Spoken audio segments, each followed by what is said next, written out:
Did God really put people down into hell for 10,000 years? Like for over millions of people in this other continent that I just didn't know about? Like that seems kind of crazy. And then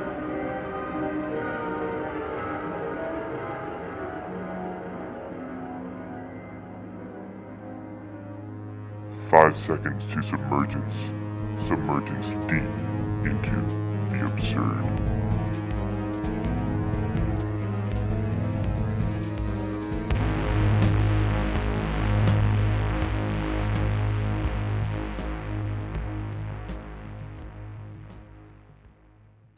it's ironic because these nerds who read Tolkien didn't learn any jack shit from him, because the whole point of the Palantirs is that they're corruptive and do all these different things. Yeah. Well, isn't the Palantiri like owned? It's like an orb that's owned by the evil guys, so they can see what people are doing. It's like a surveillance thing. Exactly. So if I got my lore correct, and I'm not a huge Tolkien nerd, so I'm sorry if I offend anyone, but my understanding is that the Palantir were these orbs that an ancient civilization, basically Atlantis, it's called Numenor, so it's like the sort of island nation. They used it across the island to communicate with each other. And so Numenor got like flooded and fell into the sea like Atlantis, and so the survivors came to Middle Earth and founded Gondor and Arnor, respectively, and they used the Palantir to continue communicating with each other. But as they got attacked by orcs and of course Sauron, these things were stolen and were used to spy on others. So like, you know, the danger is not so much the Palantirs themselves, but the fact that someone can use it to manipulate others into false information. So in the case of like Denethor, who was a steward of Gondor, he read into the Palantir, and the Palantir, it's so poetic for today, because basically Sauron manipulates Denethor into sort of this suicidal despair out of selectively giving him information to manipulate his chain of thought. So in the Palantir, technically you can't lie. Whatever you show in the Palantir is real, but Sauron only chose to show Denethor specific information that would make him behave a certain way. And so you think of our phones. That's exactly what the phones do, right? So for Tolkien, it's not so much the Palantirs themselves, but the fact that it's co-opted by evil people to manipulate your mind and your behaviors for their own motivations. Yeah. So which is exactly what our social media and phones do all the time. So it's appropriate that they call themselves Palantir, but the irony is that they didn't understand that that's bad. like what they're doing is but destructive. Yeah. Well, I mean, that's the other thing though. You can't lie through the Palantir, right? Or the Palantiri, because like you're saying, you know, they don't know that that's bad, but maybe they do know that it's bad and they're not lying. You know what I mean? Like they know that it's a bad thing. Yeah, no, that's true. I mean, we could get into some philosophy here, but there's sort of it's phrased different ways. I mean, one of the ways we phrase it is empirical incorrigibility. So it's something like if you have an experience of something, the experience is innocent. So like there's nothing about the experience itself that lies, even though it could be misleading.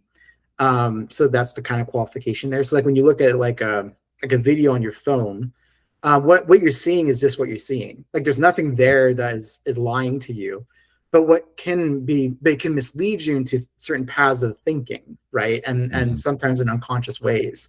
And that's sort of the danger of that sort of selective information. So they're just giving you images, and some of them true, maybe not true, but the images themselves don't lie. It's just that we read them and then interpret them in ways that cause us to go down certain paths of thought.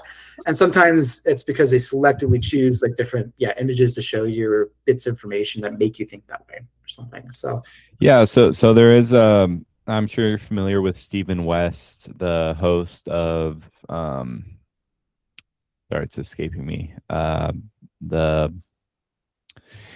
It's a really huge philosophy podcast.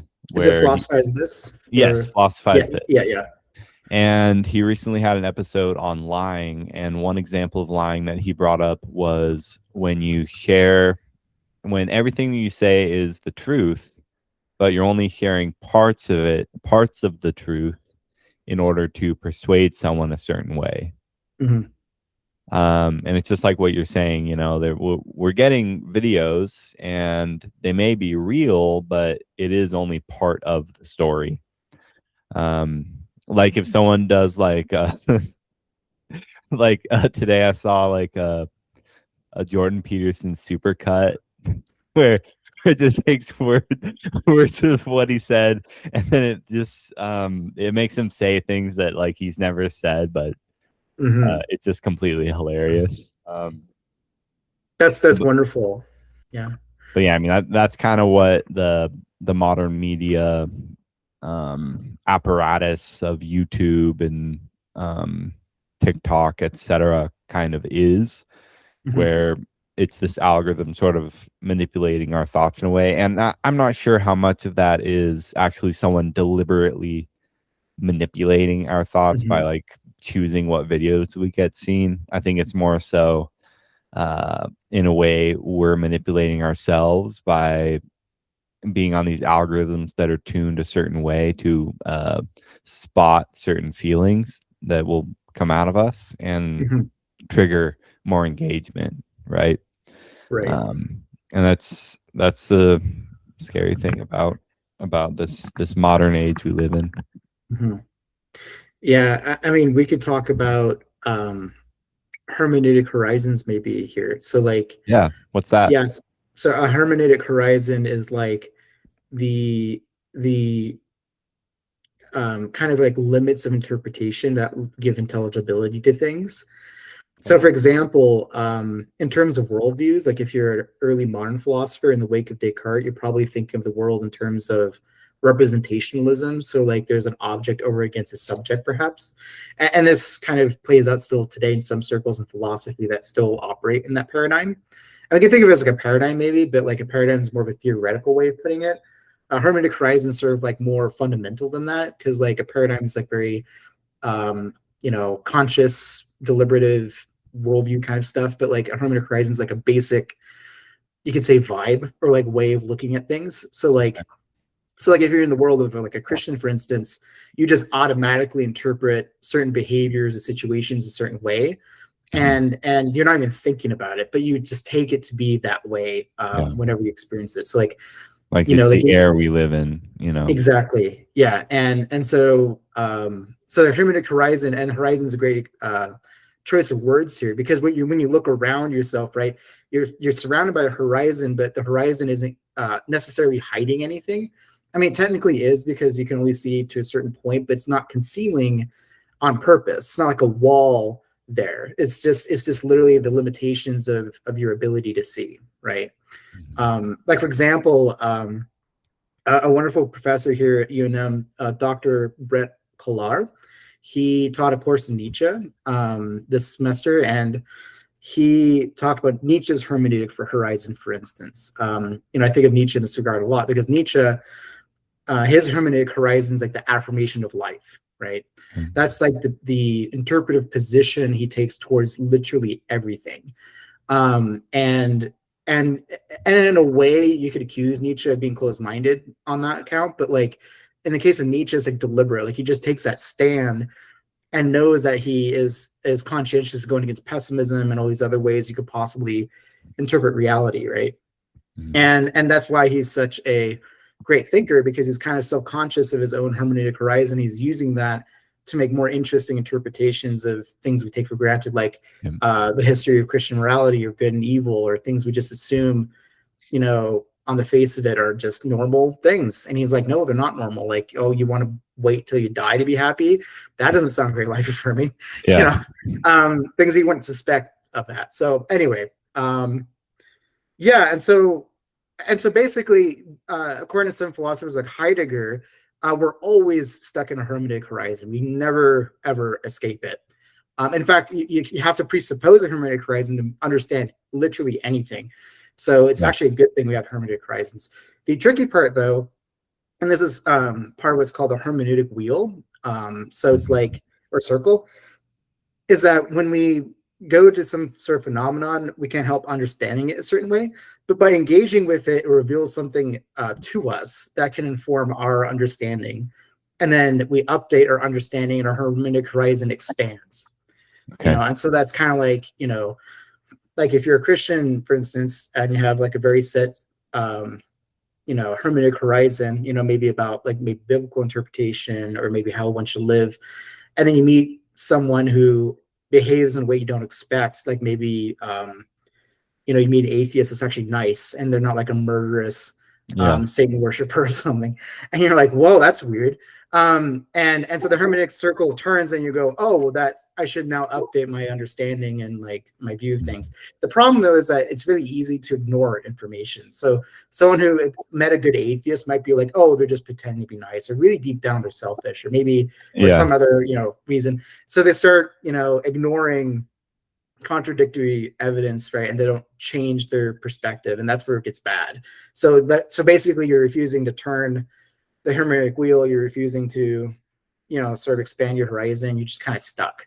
And it's not that hermeneutic horizon's bad, but or being stuck one's bad. It's just that we often don't realize that, and we're just like taking a stand on it and saying like I'm choosing to be ignorant, I will not expand my horizon, and that's dangerous.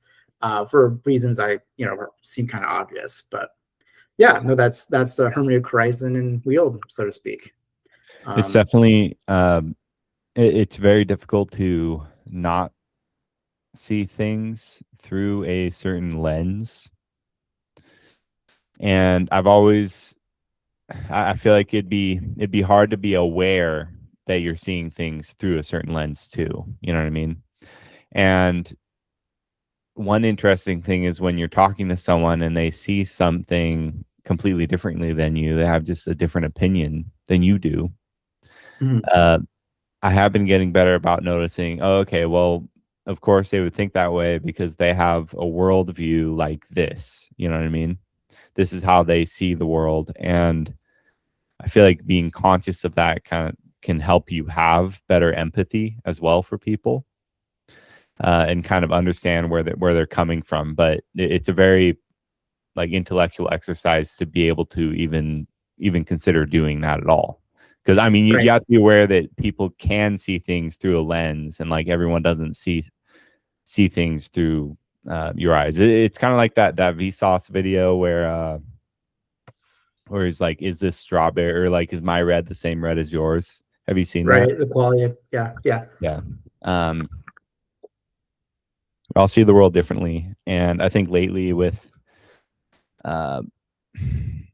since I've kind of always had a panentheistic, or not always, but in recent times, I've had a panentheistic worldview in a sense, or like lean in that direction, kind of, as opposed to just pure agnosticism. I kind of lean towards panentheism.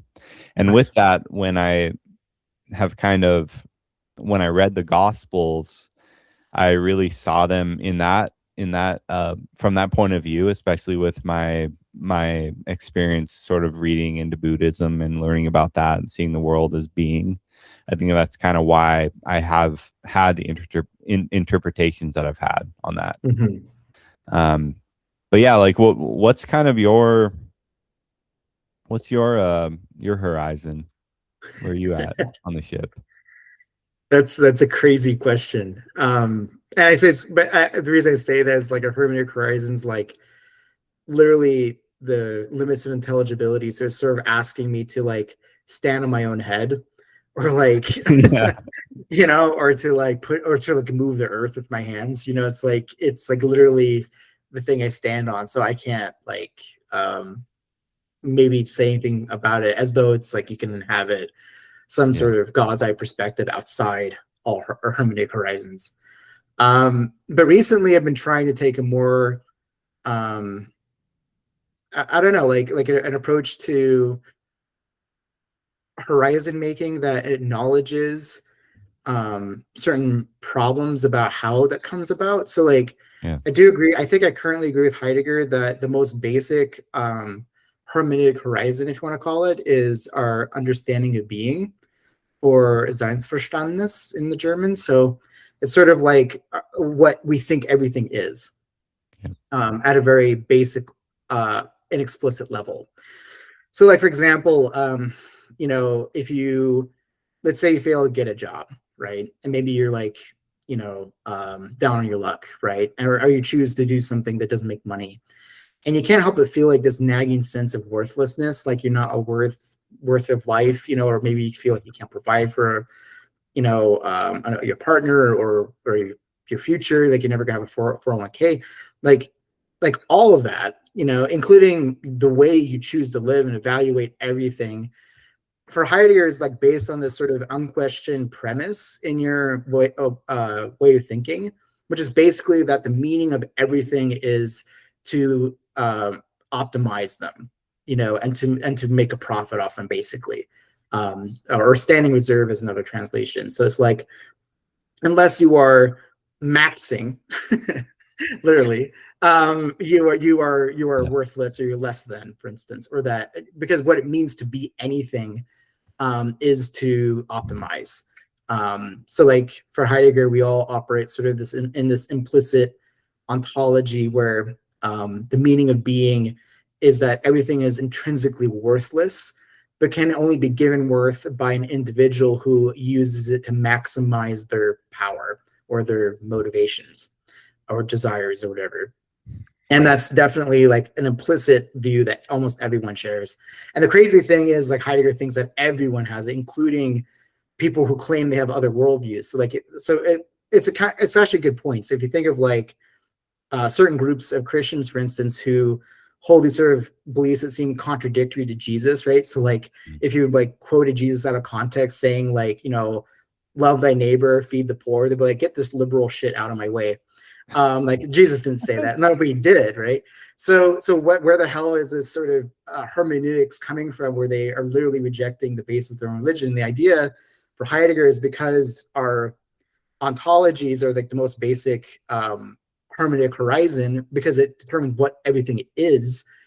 That means what is, including God, gets interpreted as that kind of being. So now God gets reinterpreted as like will to power unconsciously. Like they are not aware of it because they're using the word God and think they're still part of this sort of consistent line of thought that started with Jesus, but the reality is completely the opposite. They've killed the God of being and sacrificed him for the God of power and might and all these different ideas. And so anyway, so I kind of looked at like ontology as like that basic horizon. And a question I've been interested in lately is where does our ontology come from? So there's roughly like, I call it, bear with me, it sounds really scholastic, but I call it the quinquelemma of the quinquelemma of ontology's ground. And because I wanted to do something like a five-way lemma, but I didn't know what the word was, and apparently that's one word you can use. Anyway, so like the idea is something like either ontology is self-grounding, is groundless, is grounded out by something outside itself. Sorry, I'm losing myself. So it's either grounded in itself, grounded by something outside itself, is groundless, is both grounded by itself and something else. So I think that's fourth. And then the fifth is the question of ontology's ground is nonsense. So it's kind of like another category that some people subscribe to, possibly later Wittgenstein. So basically what it comes down to is like, well, is there anything informing the way we think about what is, or informing our most fundamental hermeneutic horizon from outside the realm of the human creation, right? So is it just like we just internally evolve this sort of narrative about what things are over time? Or is it that human beings like interact with something outside themselves and then bring that into our worlds in creative ways and therefore update what we see? And so the former, the technical term I use is ontological endogeny or endogenism. So it's like this idea that our ontologies come from within, as opposed to the latter, which is ontological exogeny, which means it comes from without of us, you know. Mm. You know, you can think of it as sort of like when I see the color red, is that because there's something outside of me I'm receiving that's red, or am I producing the color red? Or is it both, right? So like, so maybe the red color only occurs because there's an intersection of like the particles there, as well as like my own, you know, psychology and biology or something. So I anyway, guess, yeah. yeah. I guess in a sense, many spiritual practitioners, people who like mystics, that want to be unified with God, or Buddhists that want to reach nirvana. Part of that goal is to kind of, I mean, it's in the word nirvana. It's like an extinguishing of everything, where you kind of become one with the world. And in a sense, that's sort of like wiping the slate clean, getting rid of any kind of lens through which you see the world, and you can kind of see the world in a way that's sort of more real than you've ever seen. I Yes. feel like Yeah. that's how they interpret it, at least. So in a sense, I feel like we sort of reach these horizons because it's sort of taught into us, because humans, as like a storytelling creature, we tell a story about how the world came to be and how the world is, right? And that's taught to us. So our minds paint a picture of how the world is and what it's like and what things do. And we sort of enter the world believing that narrative, and we interact with it because of that. So you can sort of think of it also, just because I've been reading the Gospels, where the devil, or Satan, when he's tempting Jesus, he offers him all the kingdoms of the world, because the devil, in many ways, he according to the Bible, according to that section of the Bible, he more or less, he owns the kingdoms of the world. He owns all the human kingdoms of the world. And in a sense, if on one side of the spiritual spectrum is unity, to be whole and to escape the lens through which you see the world, and to see it purely, then the other lens of that is a divided world, or a world where you see it through only one particular place. And that's where you're divided. You're not unified with the whole. You're seeing it from one particular place. So I don't know, like your thoughts, like, is it, are we like born with a certain way that we see the world, or do we grow into a way? Yeah, that's a good question. I mean, it's complicated because I do have I mean, it's a hypothesis. I don't want to say I Yeah, believe it yet, but let's hear it. I do have a hypothesis that in a way you can think of an ontology in the deepest sense of the word, like not just a conscious theory, but like a embodied way of interacting with things. Like when I pick up a pen, for instance, by the end where you write with, as opposed to the other way, already shows I have some sort of understanding of what a pen is, for instance, right? But I think there's a tendency to think that this is just arbitrary, that somehow, you know, the culture I'm being given is just something that everyone agreed upon as a lie, kind of a Nietzschean way, you know, classic, you know, Nietzschean way of looking at it. But what's really interesting though, and this is Heidegger's point, is that the way that culture developed because we as entities, as human beings, have a nature that is able to interact with reality. And this continual interaction with reality through multiple generations, like through all history, has come up to this very moment where, like, my understanding I take for granted was created by hundreds and hundreds of generations of human beings before me.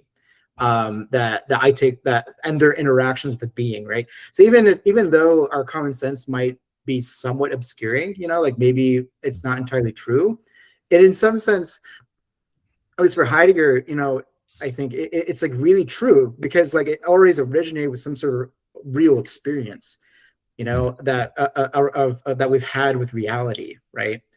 And you could go even further and even argue that evolution, in some sense, is that, right? Like my sort of unconscious behavior, even as an organism, is determined by the fact that all these entities before me whose information I've inherited has instilled within me an understanding what being is.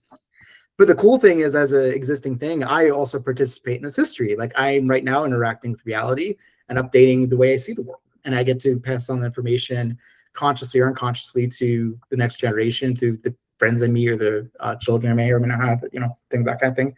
And so in a way, I think Heidegger is right that you can never truly escape some sort of sense of being, if you will. And we do, I would say we do grow into it, but it's hard to say that because as far as a culture goes, sure, we do grow into it, but as like just by the fact that we exist and that I already have those inherent information, even as like an unconscious toddler, even the way I breathe was created out of millions of years of interacting with reality. Yeah, there's a whole, like there's a layer of what you're taught to believe about the world, but then there's the other layer of like, how are you like programmed like internally? Yeah. What were you born with to make you see the world in a certain way, a level above just like through the lens of beliefs and narratives? Exactly. Yeah. And so the controversial part is that, when we talk about Heidegger, he's usually talking about the former, not the latter. But for me, it's almost like both, personally, like I think there's no way of escaping that. So we both grow into it and we also like are taught it, but we also just have it de facto, I think.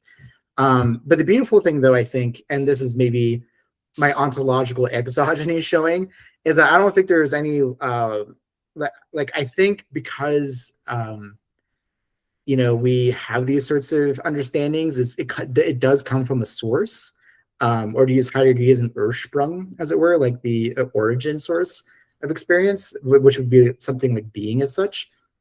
So like, I wrote a paper on this. So it's like, you can think of it as like a distinction between comprehensibility and illuminability. So comprehensibility is something like I comprehend the world in certain ways. Like when I sit in a chair unconsciously in a certain way, or when I, drive a car in a certain way, it already bespeaks I'm comprehending my environment and the phenomena I experience in a certain way, sometimes consciously, sometimes unconsciously. But then there's experiences I have that I simply do not comprehend. Like maybe a traumatic event occurs that I just have never experienced before. Yeah. And I just don't know how to understand it. Like I'm at a loss for words, right? Those kinds of experiences always remind us that there's something outside of our field of comprehension that we're engaging with constantly. So like even when I'm comprehending the world, I'm already comprehending a world that itself is excessive and inexhaustible. Like there's so much information in the world that I cannot possibly pretend to comprehend it. The catch though is I do comprehend in some way. Like when I do drive the car successfully around the parking lot, I am engaging and cooperating with reality in a way that's true, because I couldn't succeed in that action unless I was actually like truthfully engaging with reality, let's say, right? But that doesn't exhaust the information, right? And in a way, information is plausibly inexhaustible. So there's sort of that general comprehension, but then there's that higher order illuminability. So like I, as an entity that exists, can illuminate being, like in my experience, in a way that exceeds my comprehension, right?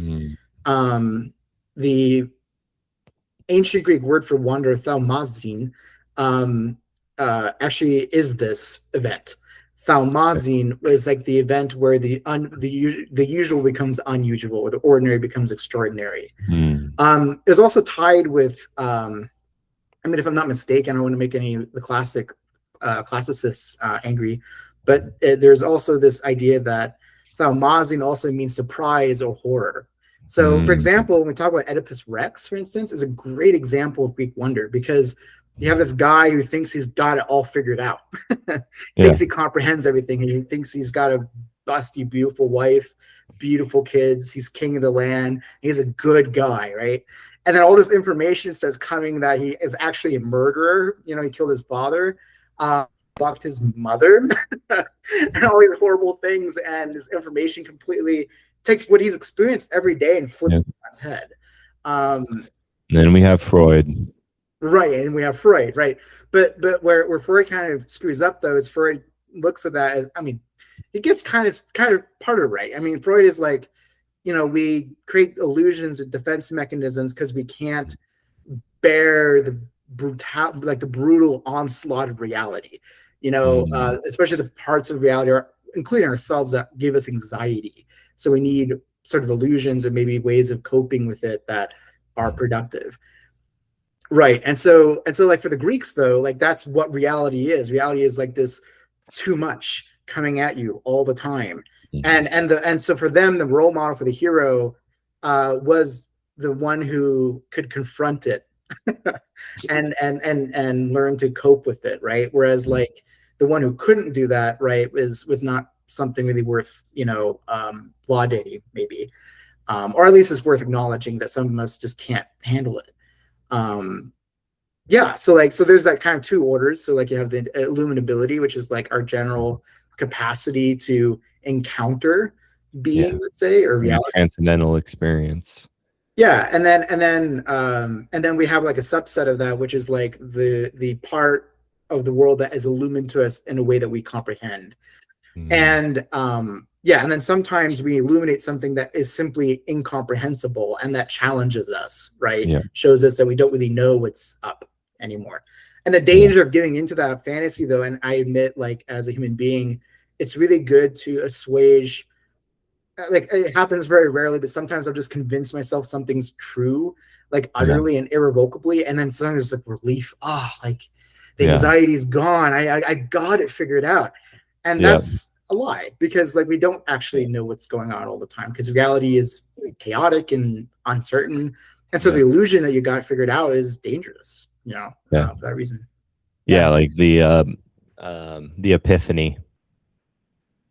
Mm-hmm. Where it feels like it's like you got to the top of the mountain and you see everything, it's beautiful, and then you turn around and you realize that like you're only like an eighth of the way up. Right. Yeah, and it shakes you. You thought you knew where you were, but you don't. I mean, it's funny, as Jordan Peterson talked about this too, in sort of a layman way, like, well, that's chaos coming into the world of water. And in a way, he's kind of got it figured out, but like in this really pop psychology way. Like, yes, like there is a realm of order, and then there's like reality, which is fundamentally chaotic, and maybe inexhaustible in that way, right? But in a more profound way, though, I agree with Heidegger, though, that this is like the way we comprehend things is always through an understanding of being, like some fundamental, way we think things are, including ourselves, right? And so then the most fundamental event that can happen in our lives, or even in history, the Eragnus, I think is what he calls it. It's like a moment where you see something that isn't just like in our modern age, something intrinsically worthless. I mean, like the divine experience of seeing something inherently worthy of reverence, the divine, is like an event that would transcend our current understanding of reality, right? It's something that we can't even comprehend. Like we think it's just intellectually respectable just to be nihilists, because that's how common sense it is. But no, actually, what if there is something intrinsically worthy? That's a crazy idea, but like it could happen, to someone's experience. Yeah, I mean, and the thing is, like, you'll have like, bigger, I guess, transcendental experiences and kind of smaller ones. It's like maybe you had like some crazy psychedelic experience where you just thought you saw the entirety of the universe, and this was like an 8-hour extravaganza. Right. Or maybe you just laughed a few times with your friends during a nice evening, and you just had like the happiest moment of your life that you didn't think was possible. I feel like there's also, there's layers to that, right?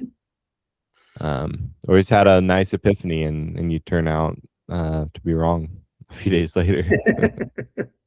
Well, that's a hermeneutic circle. We can never escape it and take some sort of God's eye perspective. Yeah, I mean, another thing about Hermetic Horizon, since you asked me about that, there seems to be like a first order and second order, or maybe first tier, second tier way of thinking about it. So, kind of like a first tier way of like thinking about Hermetic Horizons is that whenever you have a horizon, you've got it, you know? So, like maybe like today you think you got it figured out, and then you go to the next thing and go, oh, now I've got it figured out. But what I thought about yesterday, no, that was lies or whatever. But you see the inherent flaw in the logic. Like you keep thinking that the next thing you're on is the truth. Yeah. But now you have to realize actually what's happening is you're kind of in a Hegelian sense progressing, you know, continually instead of this inexhaustible or endless cycle or process where you're constantly understanding reality in different ways. And maybe that is more true than whatever quote unquote truth you figured out right now. So it's not like what you know, but how you come to know what you know that's actually true. And I think that's really hard to be self-aware about. Definitely. Yeah. But yeah, and what's cool is even that is also something that can be falsified. So maybe there is such a thing as like the right view of reality that we just, you know, passed it. Like maybe it was a Christian worldview all along, who knows? But like, but just to be open to that, right, is such a change, you know, in how you see the world. Yeah, it's like maybe you did find all the answers to the universe on that one Sunday night long ago, but then and now you think what's happening is the truth, but it's really like lies compared to what, you know, what transpired on that one day. Right. Yeah. And so anyways, yeah, so like the idea is like, you know, to be open to the continual opening of the Hermetic horizon, like to be open for the opening, let's say, and not to just think that one way you've illuminated things or comprehended things is the only way it is, or that any one way is truer than the other. So like maybe a better way of looking at it is that when you comprehended the meaning of the universe that night is just as true as the truth that you have right now. And this is interesting. So this is, I mean, it's very nuanced distinction. So there's this kind of nihilistic view that says like, well, there is no such thing as absolute truth because all truths are true. You know, it's kind of like levels things. You know, I think that's bad. I think a better way to look at it is that there's not multiple truths, but multiple ultimate truths. I mean, one way I try to describe to people is like, you know, imagine like I had an experience of this Coke can, right? It's just as you see right now. But imagine like someone legitimately looks at exactly the same Coke can and see a blue Coke can, okay, like a C color. Now, we talked about like empirical incorrigibility earlier. So their experiences are not lying insofar as their experiences, like they are seeing a blue Coke can, right? Now, they would be lying if they said otherwise, right? Like if they just gave into the peer pressure, like, oh, well, it's supposed to be red, so I don't see red. Sorry, I do see red. It's like, no, you don't see red. And so in that view, it's like, I mean, there's two errors. So the first error would be something like one of them has to be right. Like one of them is objectively right, the other's wrong, right?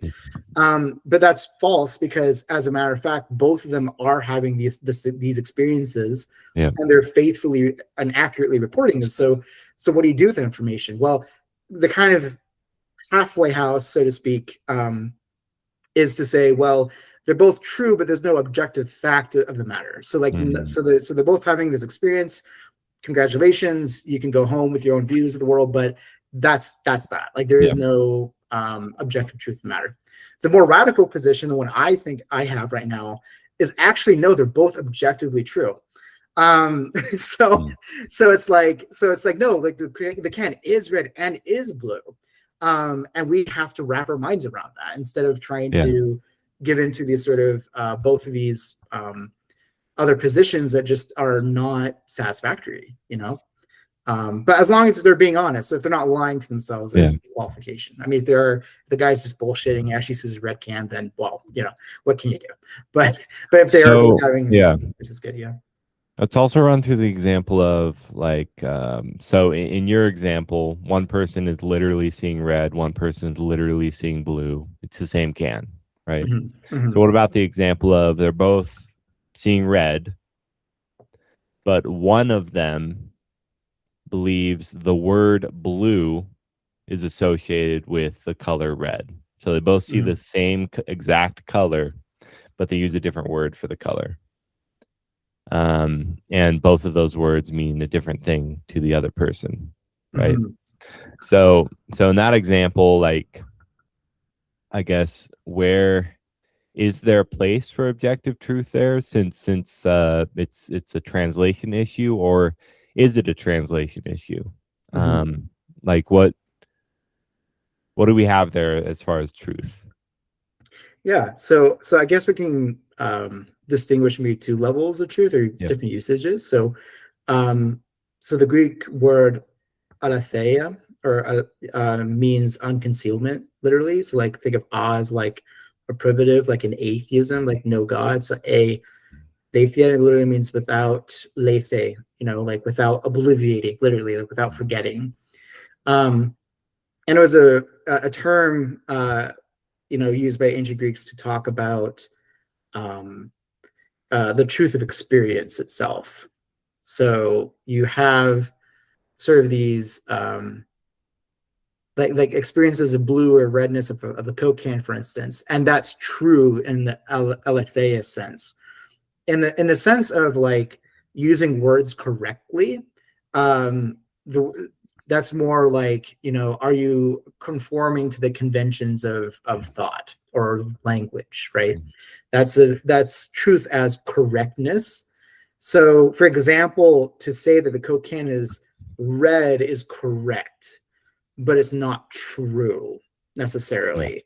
And so, especially if I misunderstand, the meaning of red, I'm speaking incorrectly, but I'm speaking truthfully.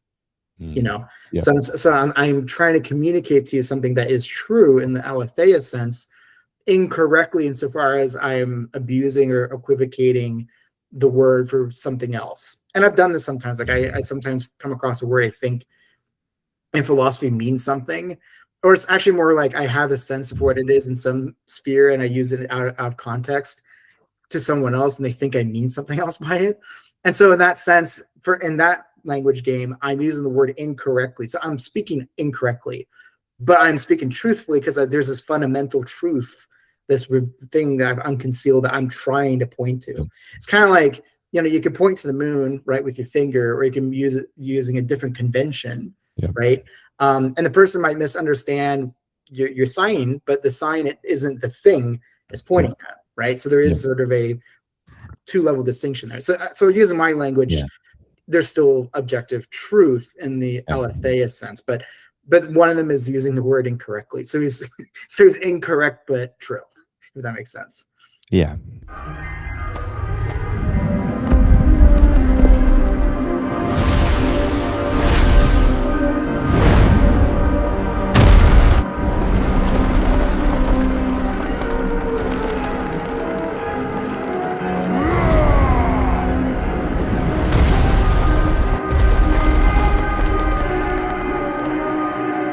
Will to power? No. Will to wizard? Sort of like in all of our epiphanies, there's like a 2 + 2 = 4, and we all see that, but it can be written in a different font, right? And like, I feel like all the world religions, all of this philosophy, like we're all trying to find the truth. And I guess I can't tell if we're finding different pieces of the truth, or we're all actually finding the truth itself. And I guess I kind of want to hear your thoughts on the point of, like, what is this project of human society? What are we leading towards? Are we picking up the pieces? Are we putting them together? Is history more cyclical, where we find the truth, we're closer as a society to the truth, and then we fall back into dark ages? Or how does this arm of history, I guess, work in the sense of finding the truth and being a society that knows the answers to things? Wow. Well, there's a lot to unpack there. I think we're always in the truth, insofar as we're always having experiences. It doesn't matter if it coordinates to a reality independent experience or not. Like, what if I have a dream, for instance? I can still faithfully report what I'm experiencing, and that itself is aletheic, right? But the important thing though is that we can misunderstand what we see, and I think that's the kind of the catch there. So the experience itself is innocent, and you can think of all the experiences people have had in the past were real. So like when an alchemist did some sort of experiment and he saw, a phenomenon they interpreted as, let's say, the philosopher's stone being made, literally. Yep. We're not going to invalidate that experience. Like, it happened in some sense, but we're not going to say that he interpreted it correctly, right? Or that he interpreted it in the most profound way. A good way to look at it actually is, I think of like Plato's allegory of the cave. So for anyone who's new to philosophy, the allegory of the cave is like, you're trapped in the matrix, like you're chained against a wall your entire life, basically. Yeah. It's funny now in history, like I literally have to go through something inspired by Plato's allegory of the cave to get to the source. That's kind of funny. Yep. Anyway, but yeah, the idea is like they're seeing the shadows, obviously. There's nothing hidden from view there. But the point is that they don't even know that they're shadows. Yeah. They're just seeing cars, trees, people, but they're not actually seeing them as shadows, right? So the seeing as shadows is like a deeper way of understanding what they're seeing. So in the case like the alchemist, it's not that what they're seeing is fake. No, what they're seeing is like real, but they're misunderstanding it. Or maybe they're just not understanding it in a deep ontological way. So in the case of the shadows, they think it's real or not real, but like they think they don't even see them as shadows. When you're in the matrix, you don't see it as the matrix. I mean, you are experiencing something in this hallucination. Otherwise, there wouldn't be anything that would be concerning about experience as such, because there wouldn't be a deception. But no, they're like they don't understand what they're seeing. That's the important point. Anyway, so as far as like human history goes and that sort of development, I think as a civilization, we update what we think reality is. And as we update the understanding, we also update what the meaning of life is, if you will, or what we think we should be up to, right? So the reason like people are looks maxing right now and are literally driving themselves into nihilistic insanity on that point is because they think that's just what they have to do, because that's what we as a society think it means to be a being, right? And because it's such a deep structural issue, it's really hard to see how, we can find a way out of that unless we literally change the way we see everything. But yeah, that's kind of my view. So again, kind of going back to the Coke analogy, like as human beings have gone through history, they've legitimately experienced reality every step. But did they understand it in full ontological depth? Well, that's kind of open. So like maybe you can think of the Greeks as like having a really deeply profound ontological understanding of reality as thaumazi, this attunement of wonder. They can see the inexhaustible ineffability, or not ineffability, but like the inexhaustible wealth of reality, where it's like in the Christian era that was covered up. So not everything is just either God or creation of God, like period. There is no room for negotiation. So you go to school, learn this, and then go out and syllogize about God's love or whatever. But the important part though is that reality isn't so simple. So like you go to the new world, like, wow, human beings, need to learn Jesus. And then you come back from the new world after conversing with cannibals and like people who have lived there for thousands of years without human knowledge. You think to yourself like, did God really put people down into hell for 10,000 years? Like for over millions of people in this other continent that I just didn't know about? Like that seems kind of crazy. And then like that interaction creates a new understanding that moves society forward. So kind of a way to think about it is, I mean, my view is like a bunch of individuals in society through their gradual or cumulative, think of it this way, like we're all unconsciously embodying some sort of way of understanding reality. And so therefore we're all kind of in a way a part of the same science experiment. And we're going out and testing that same view of reality against the world. And all of us are, because of that, are coming up with new results. Like, oh, I tried to looks max, but now I'm depressed. Maybe this isn't the way, guys. Right now, or I'm unhealthy and my lymph nodes are inflamed. Where it's like through these experiments about what we think reality is and who we are and what we should be up to, we see reality give us feedback, and that feedback lets us sort of inform each other as a society about what we should do. Yep. And so basically the idea is like eventually it accumulates to the point where like someone picks up on all the vibrations, articulates it. So Nietzsche is a good example of this. So Nietzsche, you know, more than anyone in our modern age, was picking up on all the tiny changes in the way we understood reality, right? Mhm. So like in the early modern world, you know, we're thinking of the world as subject gets object, and the subject somehow a consciousness, you know, independent of objective reality, but with certain unalienable rights, if that sounds familiar. And then Nietzsche saw through Darwinism, he saw through chemistry, he saw through all these different, or even psychology, all these little developments that are saying, no, actually reality more fundamentally is energy and power, or reality is this fundamentally this desire for optimization, right? And he was the first to announce that. He's like, no, the reality is will to power. Nietzsche was communicating the vibrations, and we're now living in the wake of Nietzscheanism. So in a way, we're all Nietzscheans, because we all, even if you call yourself a Christian, for instance, are implicit in, or we could say complicit in, the interpretation of reality as will to power, right?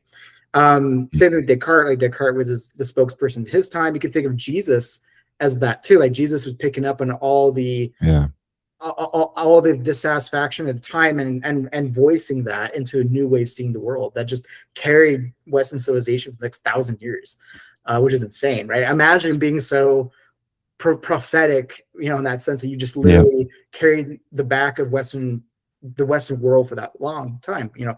Anyway, so yeah, that is like a really answer, long period of time for a belief to be like consistent. Like 2,000 years is like a long period of time in human history. Definitely. So, but the idea for me though is it's never finished. And if we realize it's never finished and that we're always interacting with reality we can't understand fully, I think we gain a deeper appreciation for other perspectives. And recognize that, and also it's more charitable to the past. Like instead of looking at the past as like a series of errors, I actually see it as a wonderful series of truths that are getting truer and truer, if you will, through their interaction with the world. And the important thing is just to be able to, and like on another note, like some people may look back at the past and think certain times, like such as hunter-gatherer times, they may think that that was better than what we have today. right. So in a way, we may develop an understanding of that and think that, oh, well, maybe they had it right, and maybe we may return to that lifestyle, and then we find out, you know, well, maybe not. maybe they didn't have it right. Yeah. And you know, but we can integrate that sort of experience into our own lives and into a different future that hasn't been seen in the past but may contain elements of it. Right. No, absolutely. And you know, and it's kind of funny. I like to think of myself as more liberal, but I am definitely conservative in that respect. I think, you know, there is wisdom from the past, and there are ways of interpreting the world that I would argue are better. Like I would prefer the world of the Christian over the looks maxi nihilism of today.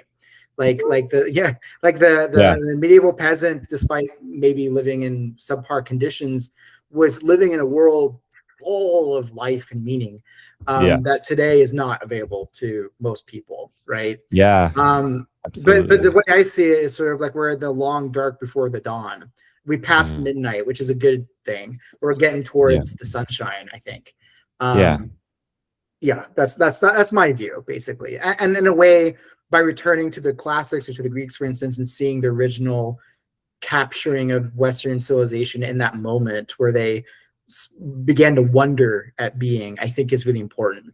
You know, so maybe it's like returning to that as moderns is very important, instead of just being you know, my nihilists and saying, oh, there's nothing in reality is, you know, intrinsically worthwhile. Oh, we never see reality, it's just representations, or, you know, things like that.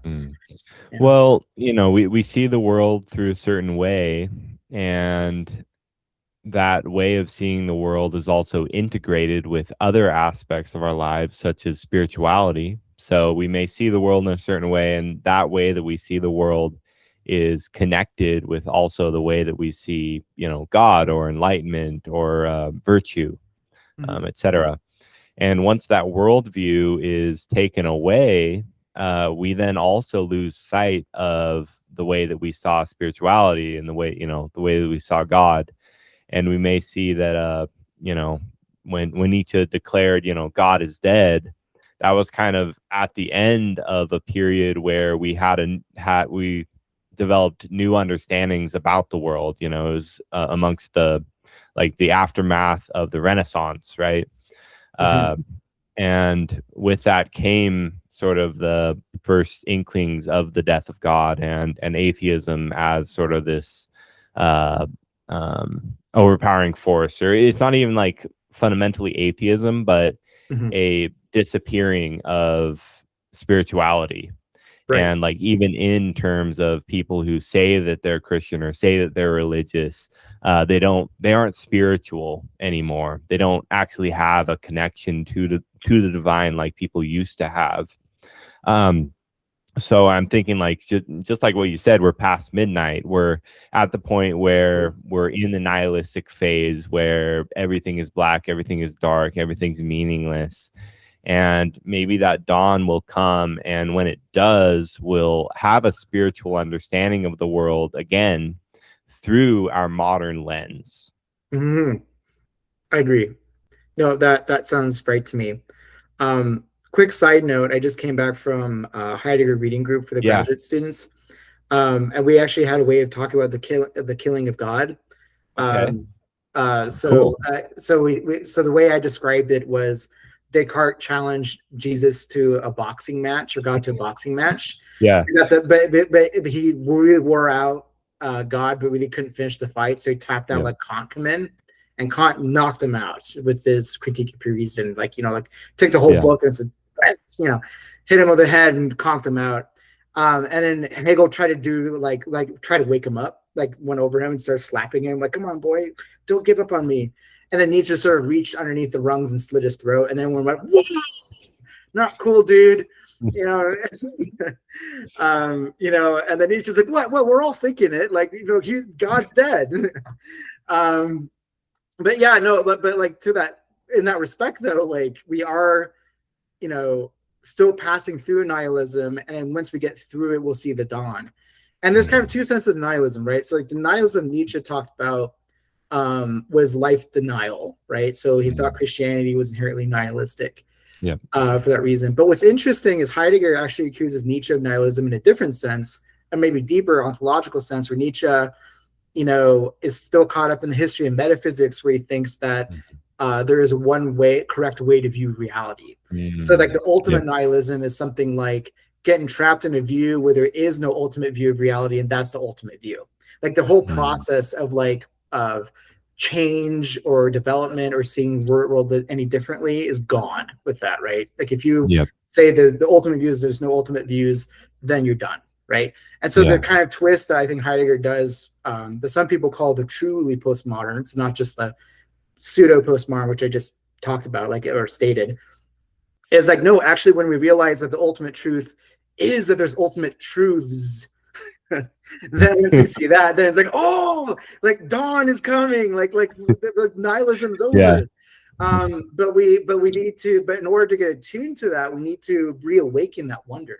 And what's killing that wonder is this view that there is no ultimate view of anything. And that's dangerous, man. It's depressing for sure. Yeah. Well, it becomes like the world, then it's like the world is only what you see then, it's it's only what you can see, it's only what you can experience, it's only what's verified by scientific method. The world becomes something that is I guess just what it is, but in a sense, how are you to know what it is? And when you believe that it's impossible to know what it is also, then that's also an ultimate nihilism too, in a way. Because it's but at the same time, it's impossible to not see the world through a certain way. So even if you are nihilist,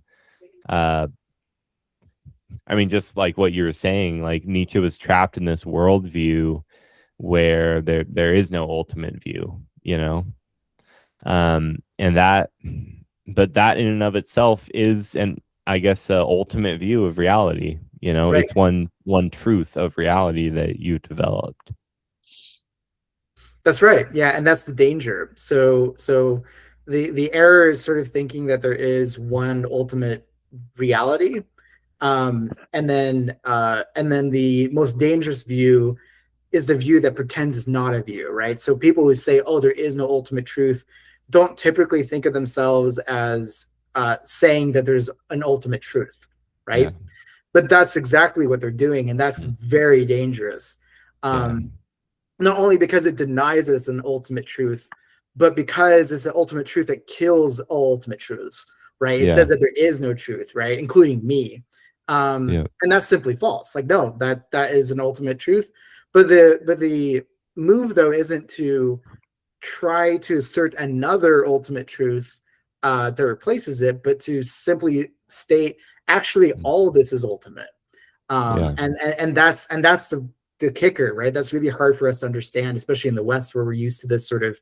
I mean, Plato and Nietzsche in this regard are identical for Heidegger, because, like, in Heidegger's words, Nietzsche simply inverted Plato, and that's all he did. And he's still part of the problem. So the idea is to get outside of this way of thinking into a new way of thinking, where there's ultimate truths, and that is true postmodernism, not the ultimate truth that there are no ultimate truths or something like that. Yeah. Yeah. So, like, right now, you know, you're getting your master's or doctorate. I can't remember. Oh, it's master's. Yeah. I wish I was getting my doctorate, but master's. No. I just wanted to be right. You know, I just Be wanted correct. to present you. Yeah, I just wanted to present you correctly. So right now, as far as Heidegger goes, what have you been kind of researching?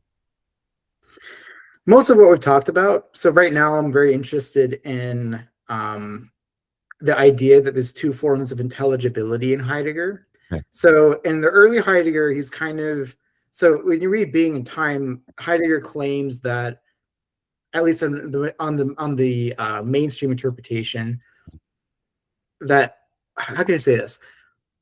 I mean, it's maybe better to go at it indirectly. So think of it like this: like, when I move into the future, like when I choose certain possibilities, that reflexively informs where I've been and where I am, and then therefore what I ought to do. So, for example, I'm trying to get a master's in philosophy at the University of New Mexico. That's the future I'm projecting towards, right? Doesn't have to be conscious necessarily, but in this case it is, so it's easier to talk about.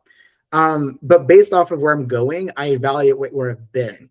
So think of, like, the years I've wasted maybe serving food at Olive Garden, for instance, and go, damn, I should have been doing something else. Like, why the fuck was I doing that, right? Tell me when to stop. Yeah. Dude, I have stories about that. That's a whole other podcast in itself. But no, like you do judge your past based off of where you're going, right? And that's very human. But then based off of what you've been, you see where you find yourself now. So I find myself now in the midst of getting a master's degree, and it tells me where I should be doing, like researching Heidegger. That's something I should be doing, right? Now, this is the triumvirate temporal ecstasies in Heidegger. So the idea is that the most fundamental rock bottom hermeneutic horizon is determined by how I'm moving to the future, basically. Like, and so it's on the basis of that for Heidegger that the meaning of everything else comes in. So the meaning of my life, the meaning of this cup here next to me, the meaning of this computer, all of that comes back down to how I'm moving to the future. You know, this is the early Heidegger Being in Time, by the way. So now there's a kind of a problem here. So for Heidegger, he's basically basing the being of everything on you. So you and the way you're moving to the future is determining the meaning of everything. Now, Heidegger, it's a subjective experience kind of deal. Yeah. And for Heidegger, he realized that this is kind of nihilistic in a way, because I am basically reducing being to me and how I'm moving forward, right? And so he saw a problem with this, and so he had and again, this is not neutral. Like people interpret Heidegger differently. So even just the way he presented early Heidegger is still debatable.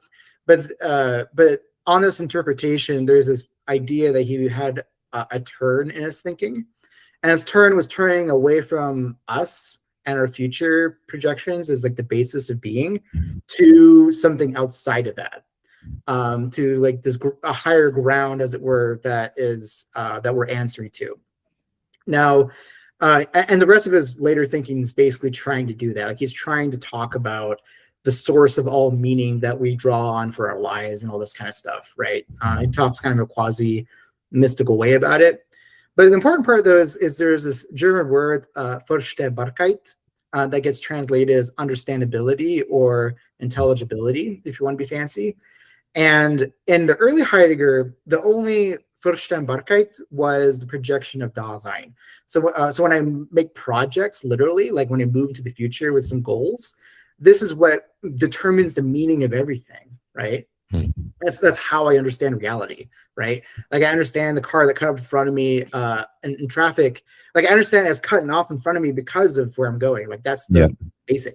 But then for later Heidegger, he introduces another form of intelligibility, which is like this intelligibility of like being as such, or if you want to think of it as the God of being, like there's something there that is outside of my limited world of projection that I'm answering to and constantly, but it's not within just the horizon of my projection, because if it was, then I wouldn't be able to access it. Like I'd be hopelessly solipsistic. Like I'd be trapped in my own world of projections forever without any way of like informing it. So there has to be something outside of it that's informing it in some way. And again, this is not neutral interpretation of Heidegger, but this is just one way of looking at it. So basically there's two kinds of intelligibility. There's the intelligibility that is opened up to me by my own projects. And then there's like intelligibility opened up by my raw interaction with reality, let's say, right? And so for later Heidegger, the world of my projects is like a subset of that, because when I'm moving around the world according to my projects, I am, of course, interacting with the world, like it's there. But there's also a way of accessing the world, though, that is not limited to that, right? And so for me, my project lately has just been arguing for that case, because there's Heidegger interpreters, I think, that misunderstand Heidegger. So like there's one, so I won't name drop here, but there is one group of Heideggerians who believe that Heidegger never turned away from Dasein and think that intelligibility sort of means the same thing throughout his whole career, which means that when he talks about being as such later on in his philosophy, he's basically reducing or making the human being the ground of reality or something like this, that everything is Dasein, right? Which is his word for human existence. But there's another view that believes that he's actually being religious, like he gave up on phenomenology and on traditional philosophy and is now being completely mystical. Like he's basically just like, no, there's something outside of us that we can never experience. But nonetheless informs our worlds, right? I think that's false, because it's still a phenomenologist. I think it's still saying we interact with the reality and render intelligible, just not in a way that's limited to our own projections anymore. And so my argument is like a middle ground where it's like, okay, both of these extremes are false. What's really happening is Heidegger says early on that there's only one kind of intelligibility operative and that makes things have being, and then there's another form of intelligibility in addition to the early one. So he doesn't let go of the early one. He's just saying that there's a higher order one, but he importantly claims is actually the precondition that's necessary for the possibility of the projection. Like the only way I'm able to project into the world at all is because there's being as such. Or something like this, which it seems kind of common sense to me. Well, I mean, we live our lives and we have our past, our present, our future, and we're driven by our past and what lies in our future to do what we're doing in the present. But and that's all kind of just who we are and what we experience of the world, how we react to it. But there's another layer of that well, I mean, you in order for you to even have that, you have to exist in the first place, and everything else in the world has to exist, and that existence has some kind of quality to it. It is something, and that's why it can't just be it can't just be you. Like you're also connected to the entire universe. Yeah, exactly. Yeah, and here's an important clarification. So for early Heidegger, absolutely, he does think that there is such a thing as reality independent of you. Yeah. You can only bring it into intelligibility through your projects, basically. Mhm. The later Heidegger, though, is more radical than that. He's not just saying that there's a reality independent of you that you experience, but that there is an inherent meaning in reality that is lying there waiting to be experienced in a way. Like when I experience the deliciousness of a Coke, it's not just a representation of me, or it's nor a projection of my Dasein. It's not just objectively there. No, it's like the deliciousness, the meaningfulness of it itself was lying there waiting to be discovered. And that's wonderful, I think. But also terrifying, because like implies that also the most horrible things you could experience are like traps out there waiting for you to stumble in them, right? But yeah, so that sort of distinction is important, because he doesn't think that in his earlier thought there isn't a reality independent of you, that there is, but it's just consists of entities without being. You bring being to them through your understanding. Whereas his later thought, it's like, no, there's being independent of our understanding, but which is always within the horizon of our own experiences. So he rejects, at least in my view, the idea that there's some sort of ineffable beyond that you can never experience. And that's kind of the misinterpretation of mysticism. So I kind of talk about this in some Heidegger research, that there's like mysticism in the good sense and mysticism in the bad sense or pejorative sense. So mysticism in the good sense is like they're calling our attention to the fact that reality is so rich and excessive and beyond our limited buckets, that it inspires wonder. And they're calling our attention to that. I think that's really profound. But then there's like the bad mysticism that's like, oh, there's something there that you will never understand or experience, maybe unless you die, or maybe unless you attain some sort of impossible state of mind and you have to do my 5-step program to get there. It's like, like that's bad. Hey, you have to meditate for 3 years. You can't say a word. Yeah, exactly. I mean, in this sense, the proper mysticism, the good kind of mysticism that I think Heidegger is involved in, is really wholesome. He's basically saying, no, everybody is experiencing being as such, and they all have an opportunity to be enlightened. Like there's no gap there. There's no 5-step program. You don't have to believe anything to do that. You just have to engage reality and truthfully report it, right? And not be afraid of that. Yeah, it's all there. It's all in front of you. There's nothing hidden. That's the beauty. That's the mystical. So that the ordinary is the extraordinary. That's Thalmazin. Wow, it's pretty cool. Well, I think that's a good place to end it. I agree. For today.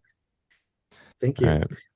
Well, thanks so much for coming on, Dylan, and I wish you the greatest of luck with your master's program. You're a beast. I wonder where we shall go. But as we know, a wizard is never late or early. He graduates precisely when he means to.